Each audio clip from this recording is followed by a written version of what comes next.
எல்லாருக்கும் முதல்ல ரொம்ப பெரிய வாழ்த்துக்கள். ஏன்னா நீங்க மிகப்பெரிய அளவுல ஒரு விஷயத்த முதல் முறையா கையில் எடுத்து பெரிய பெரிய வெற்றி பெற்றிருக்கீங்க. உங்களை பார்த்து ஒரு அரசாங்கமே பயப்பட்டு உங்க மேல அனாவசியமா ஒரு கலவரத்தை கிரியேட் பண்ணி வன்முறையை கட்டவிழ்த்து விட்டு பயந்து உங்களை கலைச்சிருக்கிறாங்க அப்படிங்கிறதும் உங்களுக்கு மிகப்பெரிய வெற்றி தான்.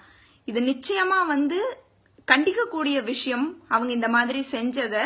ஆனா இதைய நம்ம இன்னொரு ஆங்கிள்லயும் எடுத்துக்கலாம். இவங்களுடைய முகத்திரை எல்லாம் கிழியறதுக்கு இது ஒரு வாய்ப்பா இருந்துச்சு. அவனே தீய வச்சு கொளுத்துறான், அவனே போய் பொம்பளை போலீஸ் எல்லாம் போய் வீட்டுக்கு தீய வைக்கிறாங்க, வண்டிகளை அடிச்சு நொறுக்குறாங்க, அரசாங்க சொத்தை அவங்களே கொளுத்திக்கிறாங்க. அதெல்லாம் நமக்கு தெரியறதுக்கு ஒரு வாய்ப்பு. இதையெல்லாம் நம்ம படத்துல தானே பார்த்திருக்கோம். இன்னொன்னு ரெண்டாவது விஷயம், நமக்கு யாரு நண்பன், நமக்கு யாரு துரோகி, நம்ம யாருக்காக நிக்கணும் அப்படிங்கறதையும் இந்த போராட்டம் நமக்கு கத்து கொடுத்துருக்கு. ஏன்னா நம்ம மீன் விற்கிறாங்க, குப்பை அள்ளுறாங்க, நம்மளோட கழிவுகளை எடுக்கிறாங்க அப்படின்னு யாரையெல்லாம் நினைச்சோமோ, யாரையெல்லாம் சேரிக்காரங்க இவங்கெல்லாம் நமக்கு என்ன பண்ண போறாங்க அப்படின்னு நினைச்சோமோ, அவங்கதான் இன்னைக்கு நம்ம பசங்களுக்கு மிகப்பெரிய அளவுல ஹெல்ப் பண்ணிருக்காங்க. வீட்டுல அடைக்கலம் கொடுத்திருக்கிறாங்க.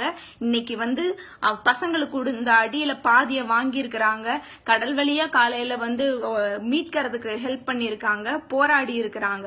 நம்ம யாருக்காக எல்லாம் யாரெல்லாம் நம்ம ரொம்ப பெரியவன் நினைச்சோமோ அவன்லாம் அசிங்கம் பண்ணாதீங்க, go home, anti national activity நடக்குது, தீவிரவாதம் பண்றானுங்க, அப்படி இப்படின்னு கண்ணா பின்னான்னு நாக்கு மேல பல்ல போட்டு பேசினானுங்க. இவனுங்களுக்கெல்லாம் தான் நம்ம நிக்கணுமா? இல்ல அந்த மக்களுக்காக இனிமே அவங்களுக்கு ஏதாவது பிரச்சனைன்னா முன்னாடி போய் நிக்கணுமான்னு நம்ம யோசிக்க வேண்டிய நேரம் இது. அதுக்காக பாடுபட வேண்டிய, வேலை செய்ய வேண்டிய நேரம் இது.